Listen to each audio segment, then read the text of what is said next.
কিছু বল আজকের নিয়ে। আমরা খুব দুঃখিত।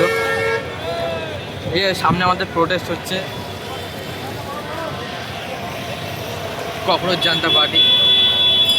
এগুলো ওয়েস্ট বেঙ্গল হোক কি ইন্ডিয়া হোক, এগুলো ঠিক না। আমরা ভেবেছিলাম আমরা খবরে আসবো, কিন্তু আপাতত কোনো চ্যানেল দেখতে পাচ্ছি না। আমরা আসলে অনেক কথা আছে, সেই কথাগুলো আমাদের মানে স্টুডেন্টের মুখ দিয়ে যদি না বেরোয় তাহলে এই কথাগুলো গিয়ে পৌঁছাবে না। দিল্লিতে দেখতে পাচ্ছি অনেক রকমের অনেক মারামারি চলছে, অনেক মানে অনেক মার ফার এইসব চলছে, লাঠিচার্জ হচ্ছে।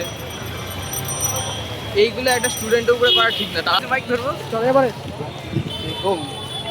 এইগুলো যদি আমাদের সাধারণ মানুষের মুখ দিয়ে যদি না বেরোয় তাহলে এগুলো কাদের মুখ দিয়ে বেরোয়? আমরা যদি সাধারণ মানুষ যদি আজকে যদি প্রতিবাদের আওয়াজ তুলি, তাহলে এই প্রতিবাদী তো গিয়ে হয়তো আরও 10টা মানুষের কাছে গিয়ে পৌঁছাবে, 100টা মানুষের কাছে পৌঁছাবে, 200টা মানুষের কাছে গিয়ে পৌঁছাবে, কিন্তু আজ নয়তো কাল।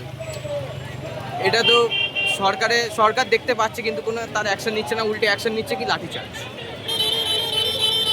এই লাঠিচার্জের বিষয়গুলো না করে এমন কোনো অ্যাকশন নিতে হবে যে অ্যাকশানে হয়তো কোনো দিন পেপার লিক হবে না, হয়তো নিরীহ যেসব স্টুডেন্টরা আছে যারা এত বছর ধরে পড়াশোনা করছে, নিজেদের উজ্জ্বল ভবিষ্যৎ কামনা করছে, তারা সুইসাইড করবে না। এইসব নিয়ে আমাদের আওয়াজ তোলা।